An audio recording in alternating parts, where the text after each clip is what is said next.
Selamat datang Bro Yusron di podcast kita Nalar Milenial. Untuk teman-teman di rumah, Bro Yusron ini baru saja mengguncang konstitusi dengan gugatan perdana mencetak sejarah ya sebagai alma mater Undram, beracara di MK. Itu gimana Bro ceritanya bisa sampai beracara di MK dan viral banget tuh? Sebelum itu saya ngucapin terima kasih dulu.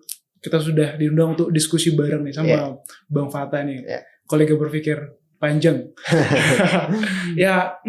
Bagaimana awalnya? Ya itu berawal dari keresahan kami sebenarnya awalnya. Bermula dari keresahan kami, terlihat bagaimana pola penanganan desain pelanggaran administrasi pilkada. Sehingga udah kita sama teman-teman Unram nih, untuk biar habit tuh kebangun, kita coba aja. Kita guncangkan tuh di MK. Kita uji pasalnya di MK melalui jalur konstitusional yang siratul mustaqim. Luar biasa. Iya. Jadi selain mencetak sejarah juga berupaya untuk menempuh jalan konstitusional untuk mengubah kebijakan ya. Ya, tapi sekarang Bro Yusron yang luar biasa menarik itu yang tengah berkembang diskursus di ruang publik itu adalah putusan nomor 135 yang baru aja dikeluarin sama MK yang memisahkan rezim pemilihan umum antara pemilu dengan pilkada, pemilihan daerah. Nah, gimana pandangan Bro Yusron soal putusan itu? Jadi gini, kita bicara MK tuh kadang-kadang benci ada, rindu ada. Iya. Jadi satu itu. Benci tapi rindu ya. Iya. Nah, jadi putusan 135 itu ya, Bang Fata ya. Aku agak tricky juga kita melihat 135. Kenapa? Karena begini. Kalau kita menggunakan putusan MK 135 itu kan keluarnya adalah bagaimana desain pola pemilu nasional dan pemilu lokal itu dipisah. Paling lama pemilu lokal dilaksanakan 2 tahun, paling cepat itu 2 tahun, dan paling lama itu 2 tahun 6 bulan. 2 tahun 6 bulan. Itu Bang. Yang aku agak bingung itu adalah begini. Bagaimana kira-kira ketika itu diterapkan, MK itu bisa fokus kepada judicial review. Itu satu. Karena apa? Bagaimana proses sengketa hasilnya? Bayangkan saja 2 tahun pemilu nasional pertama. Selesai itu MK akan menyelesaikan sengketa hasil. Presiden, DPR, DPD. 2 tahun pasca itu sengketa hasil lagi. Nah, ini harus dilihat bagaimana proses penyelesaiannya. Itu harus dipikirkan. Jangan sampai kemudian mahkamah lebih fokus kepada penyelesaian sengketa hasil pemilu dan pilkada daripada kemudian melakukan judicial review, Bang. Iya, betul. Padahal kewenangan MK yang sesungguhnya itu yang primer, yang pokok itu adalah melakukan judicial review, menguji undang-undang terhadap undang-undang dasar ya. Nanti bisa bergeser nanti kewenangan MK yang semula menguji undang-undang terhadap undang-undang dasar jadi lembaga peradilan hasil pemilu. Ya. Itu tapi yang menarik Bro Yusron, saya baca data bahwa ditemukan tercatat bahwa sekitar partisipasi dalam pelaksanaan pemilihan umum itu lebih banyak dilibati oleh publik dalam pemilihan eksekutif. Sementara partisipasi dalam pemilihan legislatif itu cuma sekitar 30%. Sehingga berkembang wacana agar pemilihan umum ini yang dipisah antara rezim legislatif dengan eksekutif. Tapi yang justru dijatuhkan putusan oleh MK ini malah pembagian berdasarkan skala pelaksanaan yang nasional dengan yang daerah. Itu gimana pandangan Bro Yusron? Begini. Ketika kita memisahkan tuh saya rasa kita perlu melihat historisnya dulu. Putusan MK 55 2019 itu memberikan pilihan. MK bilang gini, ini ada 6 pilihan. Silakan dipilih. 6-nya mau yang mana? Diserahkan kepada pembentuk undang-undang mau pilih yang mana. Tapi di antara 6 itu ada 5 parameter yang harus dipatuhi. 5 di antara parameter salah satunya adalah apakah pengambilan keputusan itu ada partisipasinya bagaimana? Itu harus dipikirkan. Kemudian kedua itu adalah untuk bagaimana demokrasi yang berkualitas itu bisa tercapai nggak kira-kira? Nah, ini bagaimana kita bisa menilai demokrasi berkualitas itu aku rasa. Nah, itu perlu perjalanan panjang untuk menilai pilkada serentak yang baru hanya dilaksanakan di 2024. Itu Bang Fata. Ini justru Bro Yusron ya yang saya lihat yang nampak kita malah seolah-olah bereksperimen dengan praktek-praktek sistem pelaksanaan pemilu. Seperti yang tadi disampaikan di pemilu beberapa tahun lalu, beberapa waktu yang lalu sistemnya begini. Sekarang juga dilaksanakan dengan sistem yang berbeda. Itu kan seolah-olah kita ini sedang kalau katanya Albert Einstein bermain dadu dengan sistem pemilu, dengan sistem pemilihan umum kita kan. Padahal menurut data yang tercatat ya, partisipasi dalam pemilihan legislatif itu cuma sekitar 30%. Kalau misalnya salah satu parameter Boy Yusron tadi adalah partisipasi pemilu demokrasi yang berkualitas, maka seharusnya makin besar tingkat partisipasi publik itu makin bagus kualitas partisipasi demokratisnya. Tapi yang justru diselesaikan bukannya masalah, yaitu partisipasi dalam pemilihan legislatif, tetapi justru membeda dan membagikan ini. Jadi solusi yang seolah-olah dibawa oleh MK ini nggak selaras berbanding lurus dengan masalah yang ada, justru malah terkesan berbanding terbalik. Gimana pandangan itu? Aku rasa begini Bang Fatah. Kita sama-sama memiliki niat untuk membangun demokrasi yang berkualitas, betul. Undang-Undang Nomor 59 Tahun 2024 RPJP 4.4.1 itu adalah bagaimana membangun demokrasi berkualitas pada tahun 2045. Caranya bagaimana? Ada segala cara bisa kita capai. Tapi saya rasa dalam konteks ini perlu ada kajian yang lebih komprehensif. Bagaimana kita bisa mengkaji itu? Gitu. Apakah tolak ukurnya hanya Pilkada 2024, pemilu 2024 atau bagaimana? Gitu. Bagaimana Bang Fatah? Kalau menurut Bang Fatah bagaimana kira-kira? Ya justru kalau ya saya berrefleksi juga ini setelah Bro Yusron sampaikan, justru ini kesannya kan ini serba instan karena proses pelaksanaan pengujian undang-undang dan penentuan sistem pemilu yang berlangsung di MK itu prosesnya cuma sekitar 6 bulan. Ini berbanding terbalik dengan proses panjang yang kalau kita perbandingkan yang ada di DPR yang bisa makan waktu berbulan-bulan bahkan bertahun-tahun, karena ada misalnya itu ada meaningful participation-nya, kemudian ada rapat panjang. Ini kan tidak bisa sistem pemilu yang mana yang itu merupakan open legal policy tiba-tiba ditentukan tiba-tiba oleh mahkamah dalam hal bagaimana penentuannya. Gimana menurut Bro Yusron soal itu? Iya, saya melihatnya bagaimana posisi mahkamah dalam melihat ini ya, Bang Fatah ya. Tapi itu tadi lagi saya sampaikan. Saya rasa kita perlu mengacu pada putusan MK 55 2019. Mahkamah sudah memberikan barrier.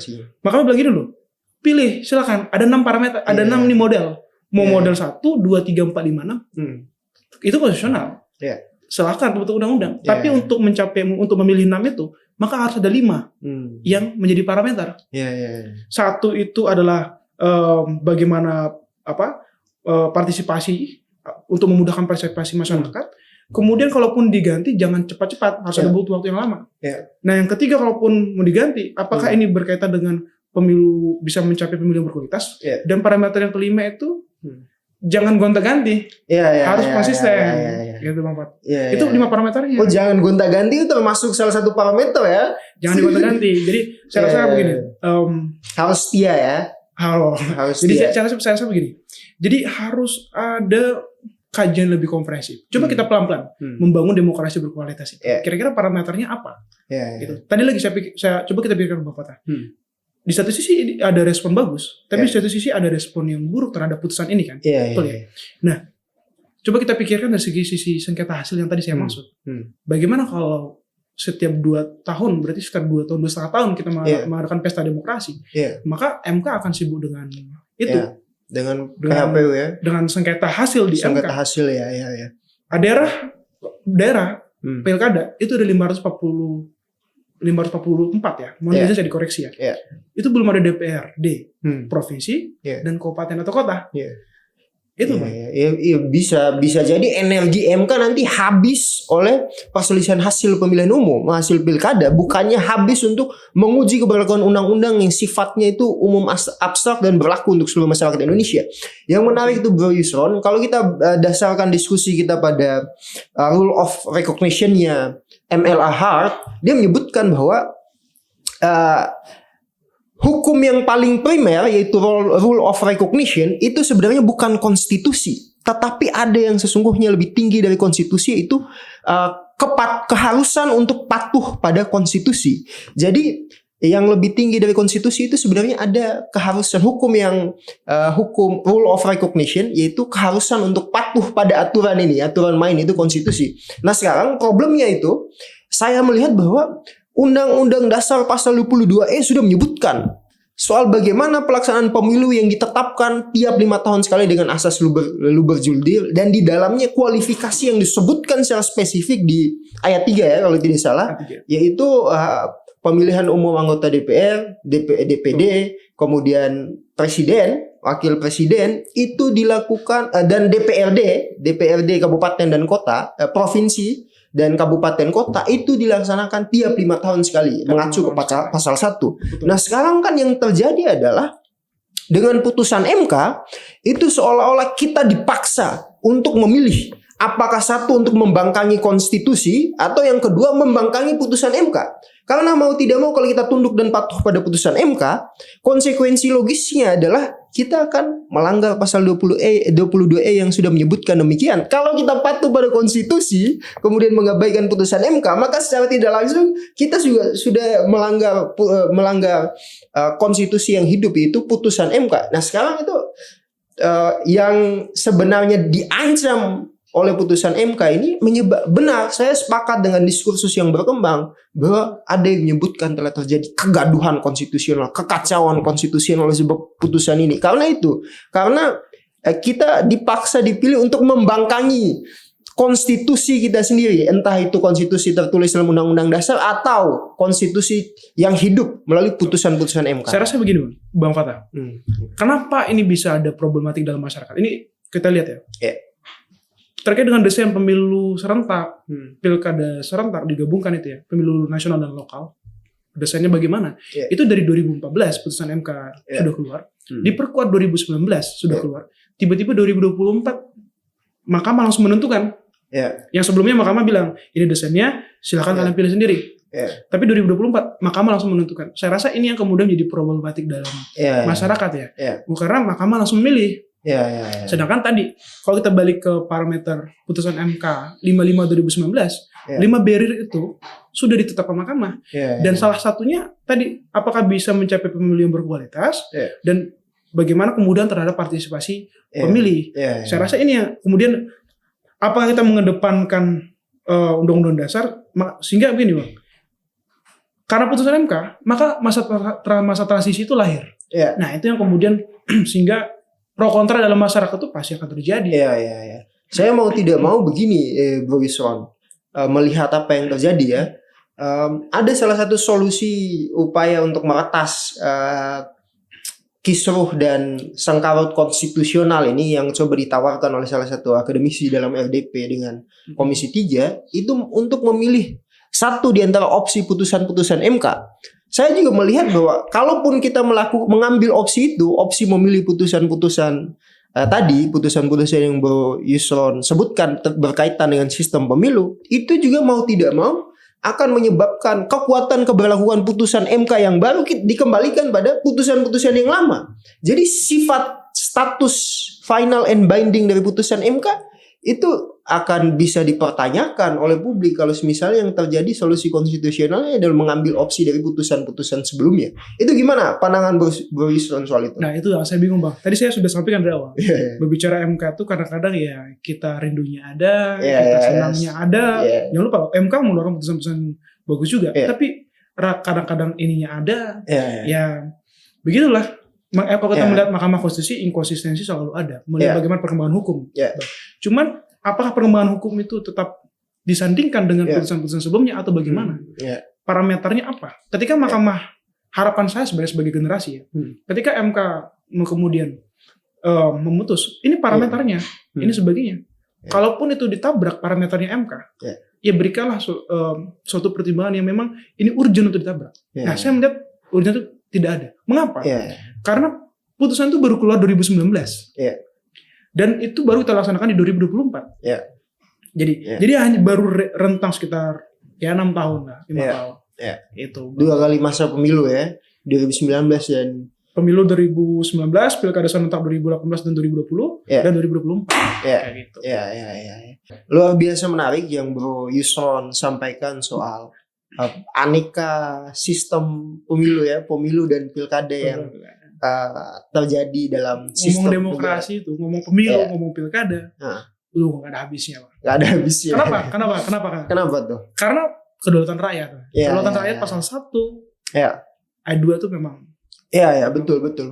Kalau kita mengacu ke sama MLH dalam bukunya The Concept of Law, pada akhirnya seluruh sistem hukum itu dikembalikan pada satu, bukan pada konstitusi, bukan pada Stephen Bonhomme kalau misalnya katanya Hans Kelsen, tapi tadi kedaulatan rakyat, kehendak rakyat, yang mana yang berbeda dengan Hans Kelsen oleh Hart disebutkan bahwa kedaulatan dan kehendak rakyat ini adalah dia bisa diverifikasi karena dasar dan basisnya adalah behavior, tindakan dari masyarakat.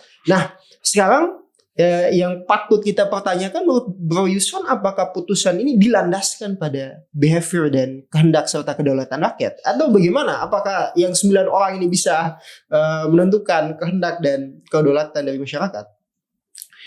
Saya rasa ketika kita memilih mahkamah sebagai the guardian of constitution, the sole interpreter of constitution, maka kita bisa menyatakan seperti itu. Tapi itulah MK. Sifatnya final and binding. Sehingga Mahkamah Konstitusi harus kita tutup kawal. Saya rasa begitu.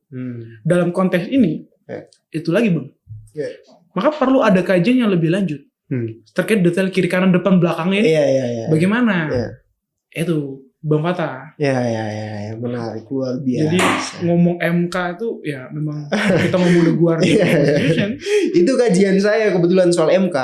Ada yang luar biasa menarik itu, Bro Yuson. Saya diskusi dengan rekan-rekan di kampus di tempat saya studi, yang menyatakan bahkan sampai memperbandingkan antara putusan MK 135 dengan putusan nomor 90. Yang statementnya itu luar biasa keras di diskusi itu, termasuk saya juga meyakini apa yang disampaikan itu saya terima sebagai sesuatu yang rasional. Disampaikan dalam perbandingannya disebutkan bahwa putusan 135 itu lebih kacau bahkan dibandingkan putusan nomor 90, putusan MK. Kenapa? Karena putusan 135 itu merenggut hak konstitusional masyarakat selama 2 tahun, 2 sampai dengan 2 tahun 6 bulan untuk menentukan representasi dan perwakilannya, pemimpinnya di daerah. Sementara dalam putusan 90 tidak ada apapun yang direnggut dari masyarakat, tidak ada hak masyarakat misalnya yang direnggut, tidak ada kewenangan dan kepentingan masyarakat yang direnggut, tidak ada hak pilih yang direnggut. Sementara dalam putusan 135 jelas dan terang hak, kewenangan, serta kesempatan masyarakat untuk menentukan masa depannya dalam sistem demokrasi, menentukan siapa pemimpinnya, menentukan siapa pembuat undang-undangnya, itu diambil alih selama 2 tahun setengah. Dan jelas konsekuensinya adalah ya tadi vacuum of power kan, setidaknya di gubernur dan wali kota. Walaupun ada dari sekarang bahkan berkembang wacana wakil rakyat itu DPRD-nya itu langsung kan. Cuma yang luar biasa menarik dalam diskusi, bahkan kalau saya ingat penyampaian dosen guru besar kita di kampus di Fakultas Hukum Undram, dia menyatakan bahwa sebenarnya PJ atau tidak PJ itu luar biasa menabrak konstitusi, inkonstitusional. Bahkan perpanjangan jabatan itu luar biasa inkonstitusional. Karena bagaimanapun kewenangan untuk menjadi representasi rakyat dan memimpin itu adalah wujud langsung dari kedaulatan rakyat. Itu yang saya maksud sebenarnya. Jadi masa transisi itu memang akan menimbulkan problematik. Apakah dia lebih problematik atau dia lebih memberikan kemanfaatan? Contoh PJ. Kita di beberapa pilkada mengalami masa transisi. Karena putusan MK 2014. Sehingga PJ yang paling kalau kita lihat kemarin 2024 PJ ada di mana-mana. PJ itu tidak masuk kategori demokrasi langsung ataupun tidak langsung. Itu Bang Fatah. Sehingga PJ udah subjektivitas daripada pemerintah untuk menempatkan orang-orangnya. Sehingga seringkali itu sebagai alat untuk, ini kalau kita ingin prejudice seringkali itu dijadikan alat politik untuk bagaimana membangun peta politik di daerah itu. Betul. Itu makanya saya rasa masa transisi itu begitu, Bang. Betul. Dan termasuk juga in kasus kita melihat 135. Bagaimana prosesnya? Kalaupun diperpanjang, dampaknya seperti apa? Itu yang saya rasakan ketika melihat putusan 135 ini. Oleh karena itu kalau saya berpandangan, seharusnya perlu ada, ayo kita lakukan naskah akademiknya. Kajian panjangnya mungkin perlu dibuat. bagus kiri kanan depannya belakang apa, pertimbangannya apa. Betul. Kenapa menggunakan desain pola model keempat yang sekarang keluar itu? Kenapa perlu itu? Saya rasa itu perlu kajian panjang untuk kita menentukan itu. Iya, dan termasuk bukan cuma sistem pelaksanaannya, tapi penggunaan dan pemanfaatan teknologi juga seharusnya sudah menjadi bagian dari diskursus terhadap bagaimana sistem pemilu yang akan kita gunakan. Kan sekarang kan kita, kalau kita lihat realitas pelaksanaan pemilu kita, kenapa misalnya ada yang sampai meninggal ratusan orang dalam pemilu 2019, kemudian ada beberapa orang dalam pemilu yang lalu, itu kan karena keterbatasan pemanfaatan teknologi. Minim banget kita memanfaatkan teknologi dalam sistem pemilu kita. Gimana menurut Bro Yusron kalau diperbandingkan itu dengan kalau kita di negara lain? Bang Fatah, kalau alasannya nih, misalnya kita karena banyak yang meninggal dunia, penyelenggara banyak meninggal, maka harus dilihat beban kerja. Beban kerjanya seperti apa kira-kira? Kemudian karena apakah yang menjadi penyelenggara di bawah ini KPPS dan sebagainya, Panwas di bawah dan sebagainya, apakah perlu kita tahu syarat umur misalnya, syarat kesehatan misalnya, itu bisa jadi sebagai salah satu pertimbangan untuk. Jadi begini, apakah satu-satunya cara adalah mengganti desain model penyelenggara, model pelaksanaan ini untuk agar jangan sampai ada korban misalnya begitu. Ya itu bisa jadi iya, bisa jadi tidak. Itu sangat debatable. Tapi dari berdasarkan apa yang disampaikan oleh Bro Yusron tadi, melihat betapa kompleksnya konsekuensi dari putusan MK tadi, bahkan tadi disampaikan ada potensi, kita tahu itu sebenarnya udah jadi rahasia umum tentang bagaimana membangun peta politik, kemudian memanfaatkan PJ sesuai dengan kehendak penguasa, kehendak rezim yang memegang kekuasaan di pusat, kemudian untuk mengamankan pada saat pelaksanaan pemilu nanti orang dia, agar nanti dipersiapkan infrastruktur dan struktur politik yang memenangkan calon yang dikehendaki oleh selera penguasa. Itu yang kita khawatirkan. Dan seharusnya menurut saya Bro Yusron, pandangan subjektif saya, kita harus mulai membicarakan, melakukan diskursus tentang bagaimanapun kegaduhan ini tidak boleh dipandang sebagai kegaduhan biasa, karena DPR sudah merespon, MPR berpotensi merespon, beberapa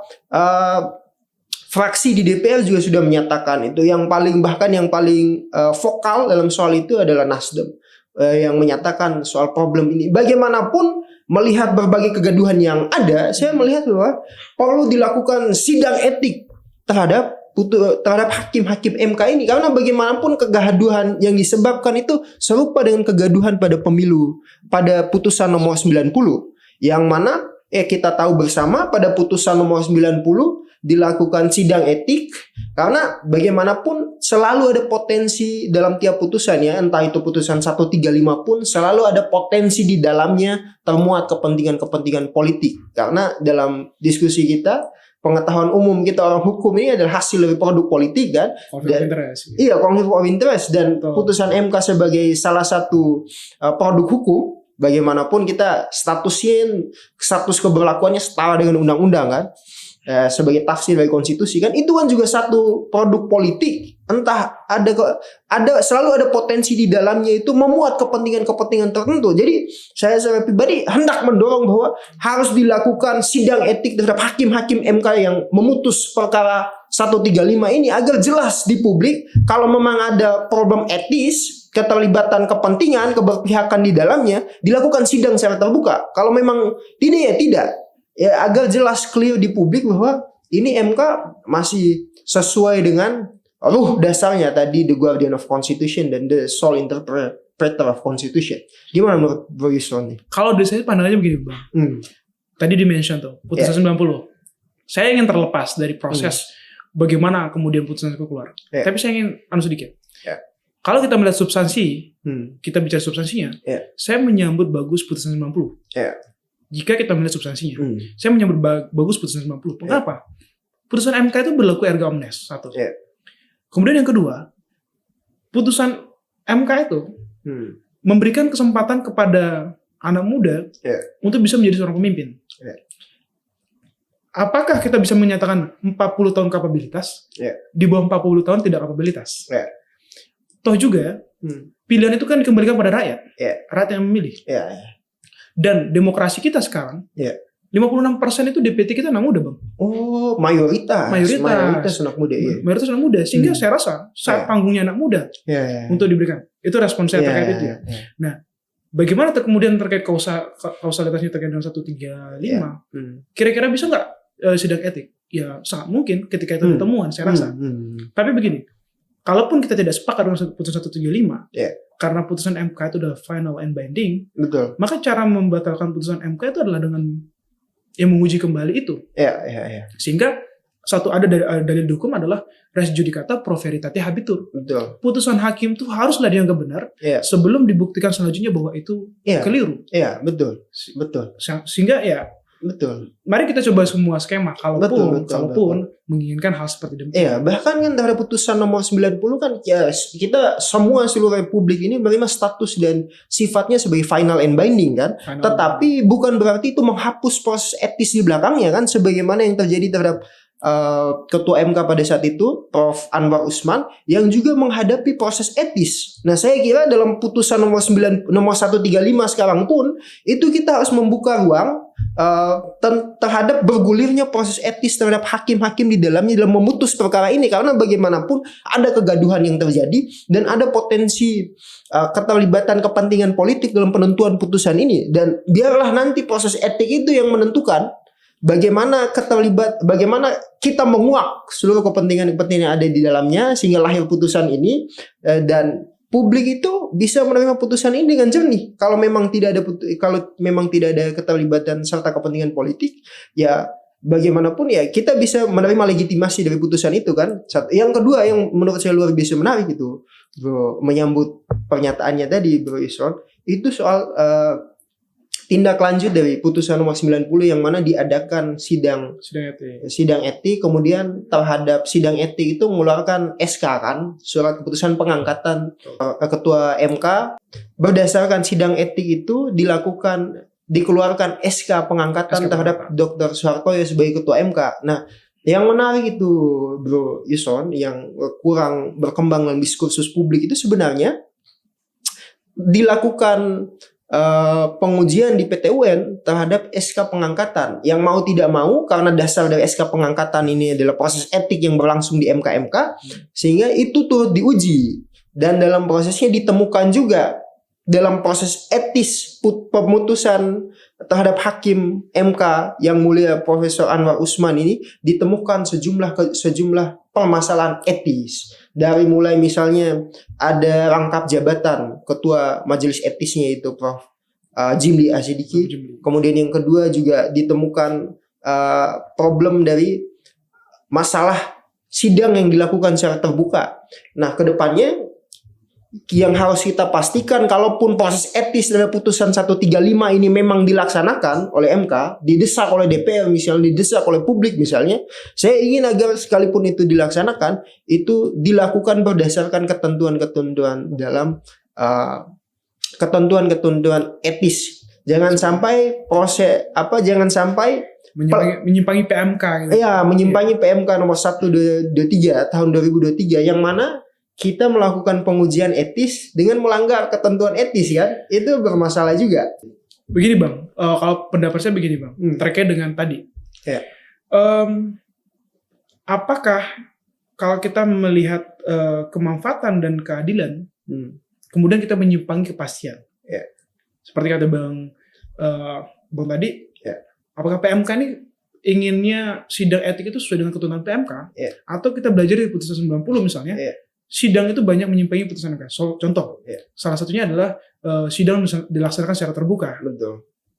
Amar putusan yang tidak ada di parameternya dalam PMK. Itu contohnya. Kalau saya pribadi ditanya, mana yang harus didahulukan? Kepastian, kemanfaatan, keadilan.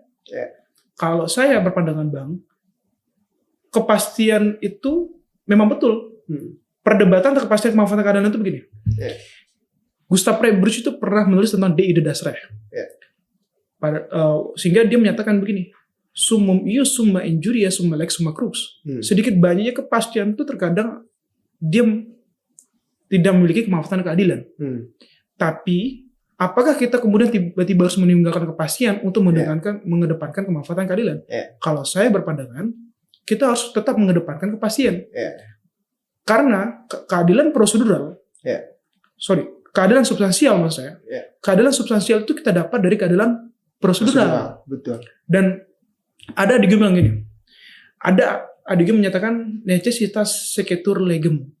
Hukum keadilan itu dia harus mengikuti hukum, bukan hukum mengikuti keadilan. Betul. Gitu, Bahkan kalau kita mengacu pada Hans Kelsen dalam bukunya What is Justice, apa itu keadilan, dia menyatakan bahwa dalam dunia ini yang hidup bukan malaikat. Karena itu kita butuh hukum. Dalam konteks ini ya hukum yang memuat kepastian tadi. Karena dalam kepastian hukum inilah kita bisa menemukan keadilan. Selain itu di luar itu ada potensi penyimpangan-penyimpangan yang di dalamnya memuat kepentingan-kepentingan dari orang-orang di dalamnya, kepentingan dari pihak yang berkepentingan. Nah, dalam titik inilah hukum, kepastian hukum itu penting. Ya, saya rasa itu Bang. Saya ingin highlight sedikit ya. Apakah kemudian kita ingin mencari keadilan substansial, kemudian kita menabrak keadilan prosedural? Saya rasa ini yang perlu diperhatikan betul. Karena keadilan, untuk mencari keadilan substansial itu di keadilan prosedural itu kita mendapat keadilan substansial. Jika kita merasa keadilan prosedural itu bermasalah, mari perbaiki hukumnya. Mari dibahas. Sehingga partisipasi masyarakat itu bisa ada. Apa yang perlu diperbaiki? Begitu. Betul. Kalau kita mengacu lagi secara teoritis dalam bukunya MLH, bahkan dia menyebutkan ada rule of change. Jadi soal-soal prosedur, soal-soal hukum itu ada ruang untuk kita melakukan revisi dan perbaikan di dalamnya. Makanya di sana ada rule of change, termasuk soal bagaimana prosedural penegakan hukumnya. Jangan sampai kita mengorbankan prinsip kepastian hukum demi tadi mengejar soal kemanfaatan dan keadilan kan. Bagaimanapun negara kita ini kan negara demokratis yang berdasarkan hukum, dan negara hukum yang demokratis kan, kita tidak bisa semata menegakkan hukum. Karena kalau kita semata menegakkan hukum kita akan menjadi negara tirani. Kita juga bukan semata negara demokratis, karena kalau kita semata negara demokratis, kita akan menjadi anarki kan.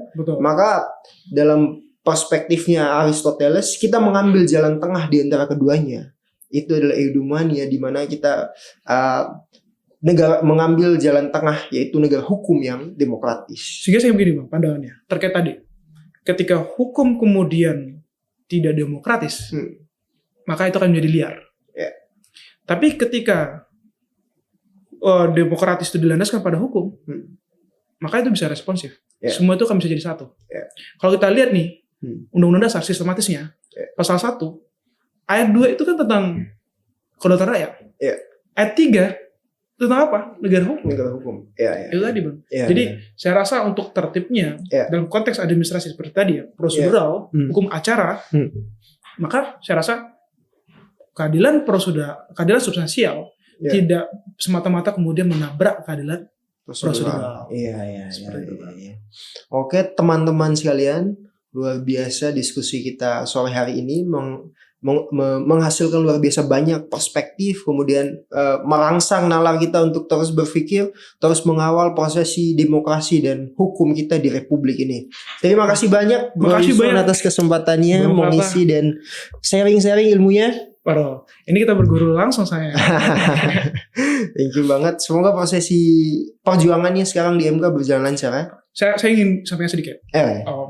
Bahwa saya rasa saatnya keterlibatan anak muda untuk terlibat dalam proses demokrasi. Baik itu demokrasi lokal maupun nasional. Karena tonggak estafet pembangunan negara ini ada di kita. Anak muda. Sehingga keterlibatan anak muda, kepedulian anak muda terhadap isu-isu demokrasi, pembangunan negara menjadi penting untuk dilakukan. Betul. Saatnya anak muda yang menentukan perubahan dan bangsa ya. Betul sekali. Oke teman-teman sekalian, terima kasih banyak atas segala perhatian. Sekian. Kita jumpa lagi di episode Nalar Milenial selanjutnya.